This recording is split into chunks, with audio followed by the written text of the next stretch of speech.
Paper 180. The Farewell Discourse.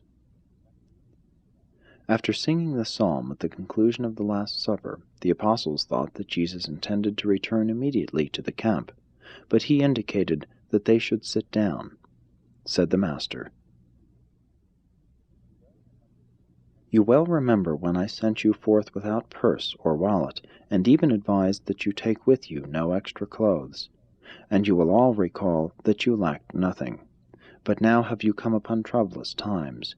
No longer can you depend upon the good will of the multitudes. Henceforth, he who has a purse, let him take it with him. When you go out into the world to proclaim this gospel, make such provision for your support as seems best. I have come to bring peace, but it will not appear for a time." The time has now come for the Son of Man to be glorified, and the Father shall be glorified in me. My friends, I am to be with you only a little longer. Soon you will seek for me, but you will not find me, for I am going to a place to which you cannot, at this time, come. But when you have finished your work on earth, as I have now finished mine, you shall then come to me, even as I now prepare to go to my Father. In just a short time I am going to leave you. You will see me no more on earth, but you shall all see me in the age to come, when you ascend to the kingdom which my Father has given to me.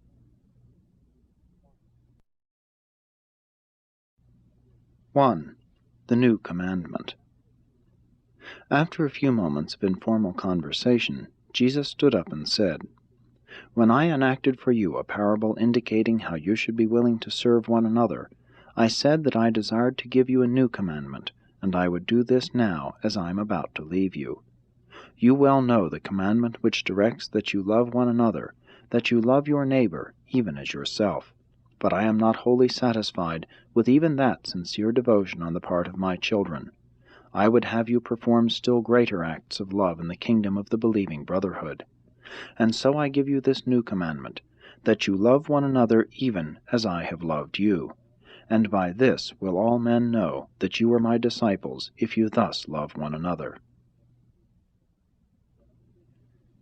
When I give you this new commandment, I do not place any new burden upon your souls. Rather do I bring you new joy, and make it possible for you to experience new pleasure in knowing the delights of the bestowal of your heart's affection upon your fellow men. I am about to experience the supreme joy, even though enduring outward sorrow, in the bestowal of my affection upon you and your fellow mortals. When I invite you to love one another, even as I have loved you, I hold up before you the supreme measure of true affection, for greater love can no man have than this, that he will lay down his life for his friends. And you are my friends. You will continue to be my friends if you are but willing to do what I have taught you. You have called me Master, but I do not call you servants. If you will only love one another, as I am loving you, you shall be my friends, and I will ever speak to you of that which the Father reveals to me. You have not merely chosen me, but I have also chosen you, and I have ordained you to go forth into the world, to yield the fruit of loving service to your fellows, even as I have lived among you and revealed the Father to you. The Father and I will both work with you, and you shall experience the divine fullness of joy, if you will only obey my command to love one another, even as I have loved you. If you would share the Master's joy, you must share his love, and to share his love means that you have shared his service. Such an experience of love does not deliver you from the difficulties of this world. It does not create a new world, but it most certainly does make the old world new.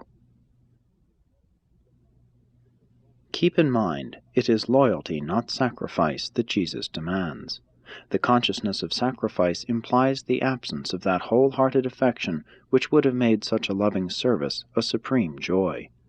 The idea of duty signifies that you are servant-minded, and hence are missing the mighty thrill of doing your service as a friend and for a friend. The impulse of friendship transcends all convictions of duty, and the service of a friend for a friend can never be called a sacrifice.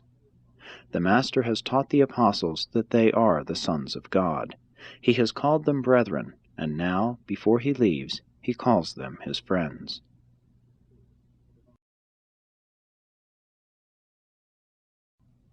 2. The vine and the branches. Then Jesus stood up again and continued teaching his apostles, I am the true vine, and my Father is the husbandman. I am the vine, and you are the branches. And the Father requires of me only that you shall bear much fruit. The vine is pruned only to increase the fruitfulness of its branches. Every branch coming out of me which bears no fruit, the Father will take away. Every branch which bears fruit, the Father will cleanse, that it may bear more fruit. Already are you clean through the word I have spoken, but you must continue to be clean. You must abide in me, and I in you. The branch will die if it is separated from the vine. As the branch cannot bear fruit except it abides in the vine, so neither can you yield the fruits of loving service except you abide in me. Remember, I am the real vine, and you are the living branches. He who lives in me, and I in him, will bear much fruit of the Spirit, and experience the supreme joy of yielding the spiritual harvest. If you will maintain this living spiritual connection with me, you will bear abundant fruit. If you abide in me, and my words live in you, you will be able to commune freely with me, and then can my living Spirit so infuse you that you may ask whatsoever my Spirit wills, and do all this with the assurance that the Father will grant us our petition. Herein is the Father glorified, that the vine has many living branches, and that every branch bears much fruit. And when the world sees these fruit-bearing branches, my friends who love one another, even as I have loved them, all men will know that you are truly my disciples. As the Father has loved me, so have I loved you. Live in my love, even as I live in the Father's love. If you do as I have taught you, you shall abide in my love, even as I have kept the Father's word, and evermore abide in his love. The Jews had long taught that the Messiah would be a stem arising out of the vine of David's ancestors, and in commemoration of this olden teaching, a large emblem of the grape and its attached vine decorated the entrance to Herod's temple. The apostles all recalled these things while the Master talked to them this night in the upper chamber. But great sorrow later attended the misinterpretation of the Master's inferences regarding prayer. There would have been little difficulty about these teachings if his exact words had been remembered and subsequently truthfully recorded.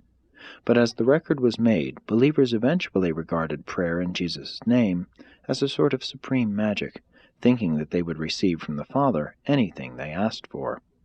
For centuries, honest souls have continued to wreck their faith against this stumbling block. How long will it take the world of believers to understand that prayer is not a process of getting your way, but rather a program of taking God's way, an experience of learning how to recognize and execute the Father's will? It is entirely true that, when your will has been truly aligned with His, you can ask anything conceived by that will union, and it will be granted. And such a will union is effected by and through Jesus, even as the life of the vine flows into and through the living branches.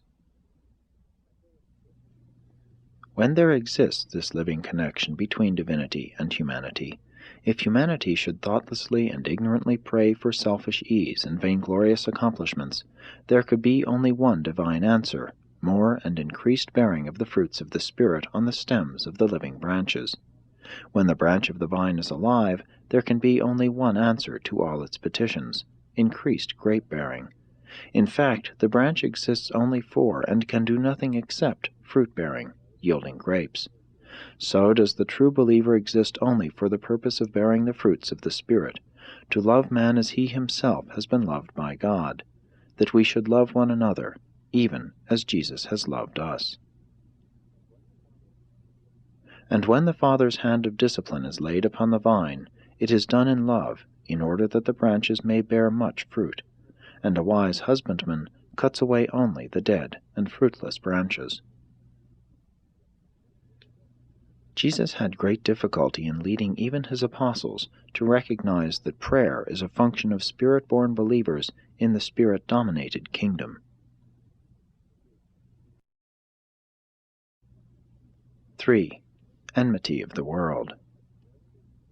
The 11 had scarcely ceased their discussions of the discourse on the vine and the branches, when the Master, indicating that he was desirous of speaking to them further, and knowing that his time was short, said, "When I have left you, be not discouraged by the enmity of the world. Be not downcast even when faint-hearted believers turn against you, and join hands with the enemies of the kingdom. If the world shall hate you, you should recall that it hated me even before it hated you. If you were of this world, then would the world love its own, but because you are not, the world refuses to love you. You are in this world, but your lives are not to be world-like. I have chosen you out of the world to represent the spirit of another world, even to this world from which you have been chosen.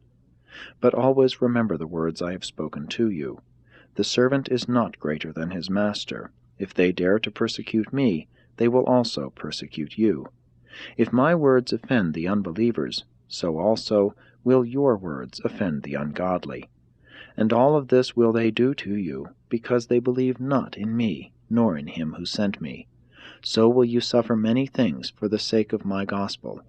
But when you endure these tribulations, you should recall that I also suffered before you for the sake of this gospel of the heavenly kingdom." Many of those who will assail you are ignorant of the light of heaven, but this is not true of some who now persecute us. If we had not taught them the truth, they might do many strange things without falling under condemnation. But now, since they have known the light and presume to reject it, they have no excuse for their attitude. He who hates me hates my Father. It cannot be otherwise. The light which would save you if accepted can only condemn you if it is knowingly rejected. And what have I done to these men that they should hate me with such a terrible hatred? Nothing, save to offer them fellowship on earth and salvation in heaven. But have you not read in the Scripture the saying, "And they hated me without a cause"? But I will not leave you alone in the world. Very soon after I have gone, I will send you a Spirit helper. You shall have with you one who will take my place among you, one who will continue to teach you the way of truth, who will even comfort you. Let not your hearts be troubled. You believe in God, continue to believe also in me. Even though I must leave you, I will not be far from you. I have already told you that in my Father's universe there are many tarrying places. If this were not true, I would not have repeatedly told you about them. I am going to return to these worlds of light, stations in the Father's heaven, to which you shall sometime ascend. From these places I came into this world, and the hour is now at hand when I must return to my Father's work in the spheres on high. If I thus go before you into the Father's heavenly kingdom, so will I surely send for you, that you may be with me in the places that were prepared for the mortal sons of God before this world was. Even though I must leave you, I will be present with you in spirit, and eventually you shall be with me in person when you have ascended to me in my universe, even as I am about to ascend to my Father in his greater universe. And what I have told you is true and everlasting, even though you may not fully comprehend it. I go to the Father, and though you cannot now follow me, you shall certainly follow me in the ages to come. When Jesus sat down, Thomas arose and said, "Master, we do not know where you are going, so of course we do not know the way. But we will follow you this very night, if you will show us the way." When Jesus heard Thomas, he answered, "Thomas, I am the way, the truth, and the life. No man goes to the Father except through me. All who find the Father first find me.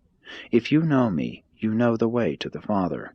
And you do know me, for you have lived with me, and you now see me." But this teaching was too deep for many of the apostles, especially for Philip, who, after speaking a few words with Nathanael, arose and said, "Master, show us the Father, and everything you have said will be made plain." And when Philip had spoken, Jesus said, "Philip, have I been so long with you, and yet you do not even now know me? Again do I declare, he who has seen me has seen the Father. How can you then say, 'Show us the Father'? Do you not believe that I am in the Father, and the Father in me? Have I not taught you that the words which I speak are not my words, but the words of the Father? I speak for the Father, and not of myself. I am in this world to do the Father's will, and that I have done. My Father abides in me and works through me. Believe me when I say that the Father is in me, and that I am in the Father. Or else believe me for the sake of the very life I have lived, for the work's sake. As the Master went aside to refresh himself with water, the 11 engaged in a spirited discussion of these teachings, and Peter was beginning to deliver himself of an extended speech when Jesus returned and beckoned them to be seated. 4. The Promised Helper. Jesus continued to teach, saying, When I have gone to the Father, and after he has fully accepted the work I have done for you on earth, and after I have received the final sovereignty of my own domain, I shall say to my Father, Having left my children alone on earth, it is in accordance with my promise to send them another teacher. And when the Father shall approve, I will pour out the Spirit of truth upon all flesh. Already is my Father's Spirit in your hearts, and when this day shall come, you will also have me with you, even as you now have the Father. This new gift is the Spirit of living truth. The unbelievers will not at first listen to the teachings of this Spirit, but the sons of light will all receive him gladly, and with a whole heart. And you shall know this Spirit when he comes, even as you have known me, and you will receive this gift in your hearts, and he will abide with you. You thus perceive that I am not going to leave you without help and guidance. I will not leave you desolate. Today I can be with you only in person. In the times to come I will be with you and all other men who desire my presence, wherever you may be, and with each of you at the same time. Do you not discern that it is better for me to go away, that I leave you in the flesh, so that I may the better and the more fully be with you in the Spirit? In just a few hours the world will see me no more, but you will continue to know me in your hearts, even until I send you this new teacher, the Spirit of truth. As I have lived with you in person, then shall I live in you. I shall be one with your personal experience in the Spirit kingdom. And when this has come to pass, you shall surely know that I am in the Father, and that, while your life is hid with the Father in me, I am also in you. I have loved the Father and have kept his word. You have loved me, and you will keep my word. As my Father has given me of his Spirit, so will I give you of my Spirit. And this Spirit of truth which I will bestow upon you shall guide and comfort you, and shall eventually lead you into all truth. I am telling you these things while I am still with you, that you may be the better prepared to endure those trials which are even now right upon us. And when this new day comes, you will be indwelt by the Son as well as by the Father. And these gifts of heaven will ever work the one with the other, even as the Father and I have wrought on earth and before your very eyes, as one person, the Son of Man. And this Spirit friend will bring to your remembrance everything I have taught you. As the Master paused for a moment, Judas Alphaeus made bold to ask one of the few questions which either he or his brother ever addressed to Jesus in public. Said Judas, Master, you have always lived among us as a friend. How shall we know you when you no longer manifest yourself to us, save by this Spirit? If the world sees you not, how shall we be certain about you? How will you show yourself to us? Jesus looked down upon them all, smiled, and said, My little children, I am going away, going back to my Father. In a little while you will not see me as you do here, as flesh and blood. In a very short time I am going to send you my Spirit, just like me, except for this material body. This new teacher is the Spirit of truth, who will live with each one of you in your hearts, and so will all the children of light be made one, and be drawn toward one another. And in this very manner will my Father and I be able to live in the souls of each one of you, and also in the hearts of all other men who love us, and make that love real in their experiences by loving one another, even as I am now loving you. Judas Alphaeus did not fully understand what the Master said, but he grasped the promise of the new teacher, and from the expression on Andrew's face he perceived that his question had been satisfactorily answered. 5. The Spirit of Truth. The new Helper which Jesus promised to send into the hearts of believers, to pour out upon all flesh, is the Spirit of Truth. This divine endowment is not the letter or law of truth, neither is it to function as the form or expression of truth. The new teacher is the conviction of truth, the consciousness and assurance of true meanings on real spirit levels. And this new teacher is the spirit of living and growing truth, expanding, unfolding, and adaptative truth. Divine truth is a spirit-discerned and living reality. Truth exists only on high spiritual levels of the realization of divinity and the consciousness of communion with God. You can know the truth, and you can live the truth. You can experience the growth of truth in the soul, and enjoy the liberty of its enlightenment in the mind.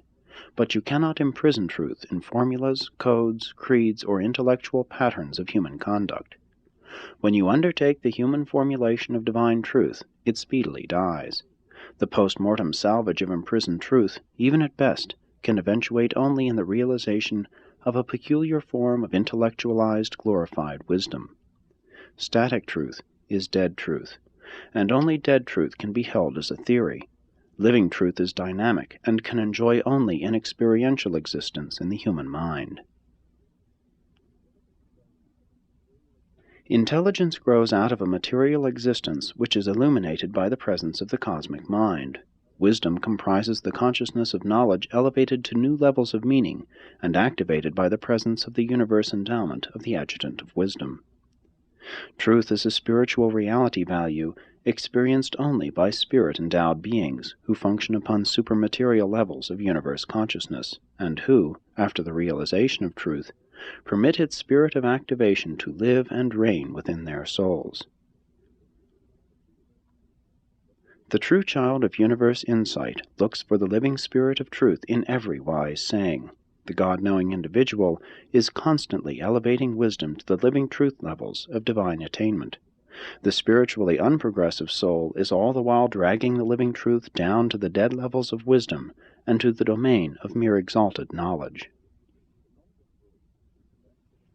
The Golden Rule, when divested of the superhuman insight of the Spirit of Truth, becomes nothing more than a rule of high ethical conduct. The Golden Rule, when literally interpreted, may become the instrument of great offense to one's fellows. Without a spiritual discernment of the Golden Rule of wisdom, you might reason that, since you are desirous that all men speak the full and frank truth of their minds to you, you should therefore fully and frankly speak the full thought of your mind to your fellow beings. Such an unspiritual interpretation of the Golden Rule might result in untold unhappiness and no end of sorrow. Some persons discern and interpret the Golden Rule as a purely intellectual affirmation of human fraternity. Others experience this expression of human relationship as an emotional gratification of the tender feelings of the human personality. Another mortal recognizes this same Golden Rule as the yardstick for measuring all social relations, the standard of social conduct. Still others look upon it as being the positive injunction of a great moral teacher who embodied in this statement the highest concept of moral obligation as regards all fraternal relationships. In the lives of such moral beings, the Golden Rule becomes the wise center and circumference of all their philosophy. In the kingdom of the believing brotherhood of God-knowing truth lovers, this Golden Rule takes on living qualities of spiritual realization on those higher levels of interpretation which cause the mortal sons of God to view this injunction of the Master as requiring them so to relate themselves to their fellows that they will receive the highest possible good as a result of the believer's contact with them. This is the essence of true religion, that you love your neighbor as yourself. But the highest realization and the truest interpretation of the Golden Rule consists in the consciousness of the spirit of the truth of the enduring and living reality of such a divine declaration. The true cosmic meaning of this rule of universal relationship is revealed only in its spiritual realization, in the interpretation of the law of conduct by the Spirit of the Son to the Spirit of the Father that indwells the soul of mortal man. And when such spirit-led mortals realize the true meaning of this golden rule, they are filled to overflowing with the assurance of citizenship in a friendly universe, and their ideals of spirit reality are satisfied only when they love their fellows as Jesus loved us all, and that is the reality of the realization of the love of God. This same philosophy of the living flexibility and cosmic adaptability of divine truth to the individual requirements and capacity of every son of God must be perceived before you can hope adequately to understand the Master's teaching and practice of non-resistance to evil. The Master's teaching is basically a spiritual pronouncement. Even the material implications of his philosophy cannot be helpfully considered apart from their spiritual correlations. The spirit of the Master's injunction consists in the non-resistance of all selfish reaction to the universe, coupled with the aggressive and progressive attainment of righteous levels of true spirit values, divine beauty, infinite goodness, and eternal truth, to know God and to become increasingly like Him. Love, unselfishness, must undergo a constant and living readaptative interpretation of relationships in accordance with the leading of the Spirit of Truth. Love must thereby grasp the ever-changing and enlarging concepts of the highest cosmic good of the individual who is loved. And then love goes on to strike this same attitude concerning all other individuals who could possibly be influenced by the growing and living relationship of one spirit-led mortal's love for other citizens of the universe. And this entire living adaptation of love must be effected in the light of both the environment of present evil and the eternal goal of the perfection of divine destiny. And so must we clearly recognize that neither the Golden Rule nor the teaching of non-resistance can ever be properly understood as dogmas or precepts. They can only be comprehended by living them, by realizing their meanings in the living interpretation of the Spirit of Truth, who directs the loving contact of one human being with another. And all this clearly indicates the difference between the old religion and the new. The old religion taught self-sacrifice, the new religion teaches only self-forgetfulness, and hence self-realization in conjoined social service and universe comprehension. The old religion was motivated by fear consciousness. The new gospel of the kingdom is dominated by truth conviction, the spirit of eternal and universal truth. And no amount of piety or creedal loyalty can compensate for the absence in the life experience of kingdom believers of that spontaneous, generous, and sincere friendliness which characterizes the spirit-born sons of the living God. Neither tradition nor a ceremonial system of formal worship can atone for the lack of genuine compassion for one's fellows.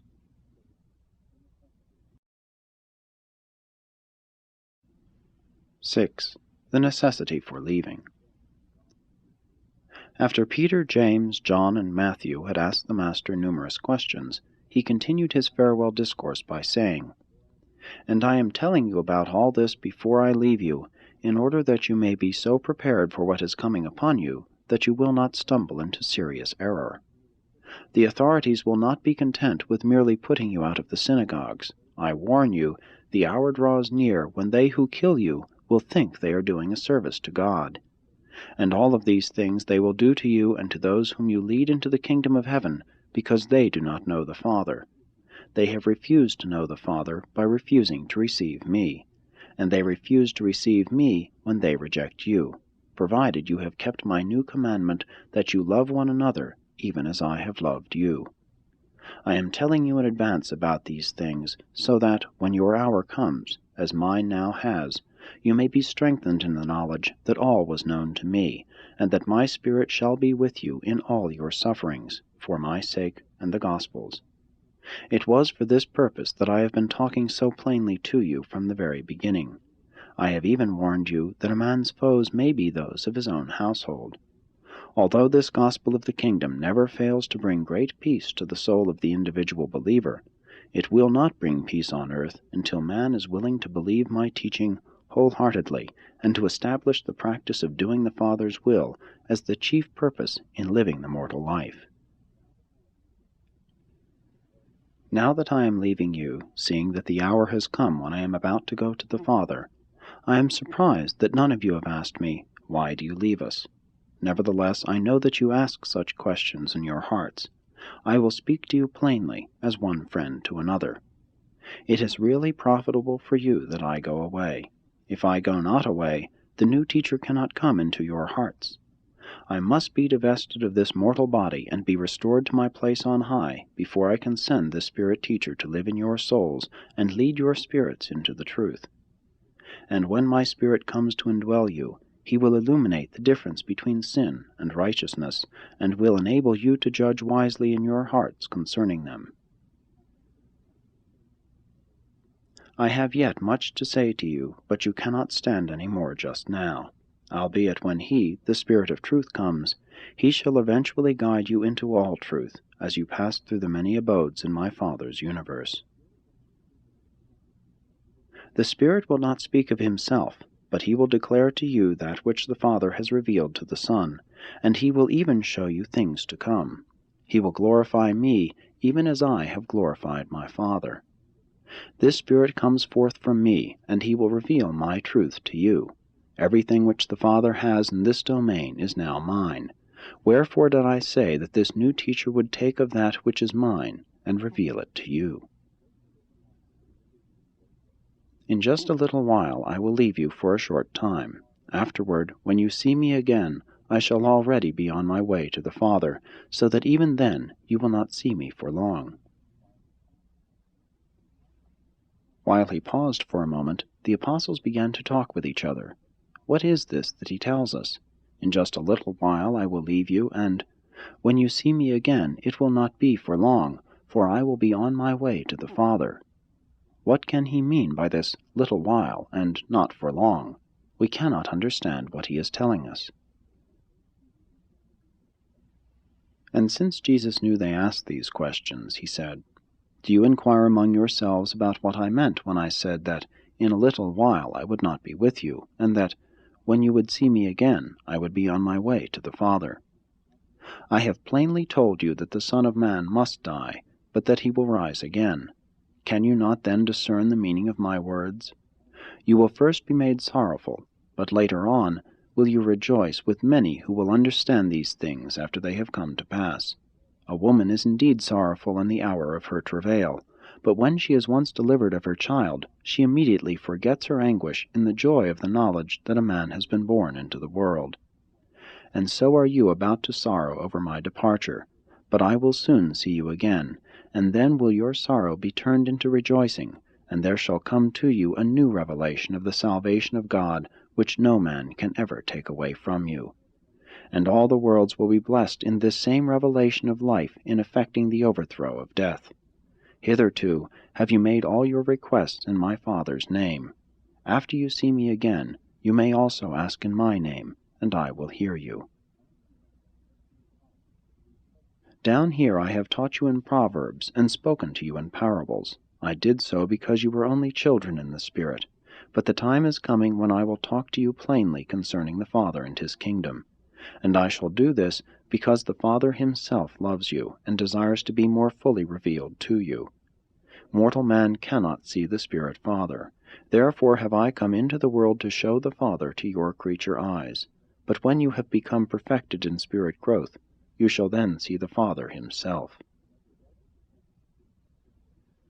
When the 11 had heard him speak, they said to each other, Behold, he does speak plainly to us. Surely the Master did come forth from God. But why does he say he must return to the Father? And Jesus saw that they did not even yet comprehend him. These 11 men could not get away from their long-nourished ideas of the Jewish concept of the Messiah. The more fully they believed in Jesus as the Messiah, the more troublesome became these deep-rooted notions regarding the glorious material triumph of the kingdom on earth.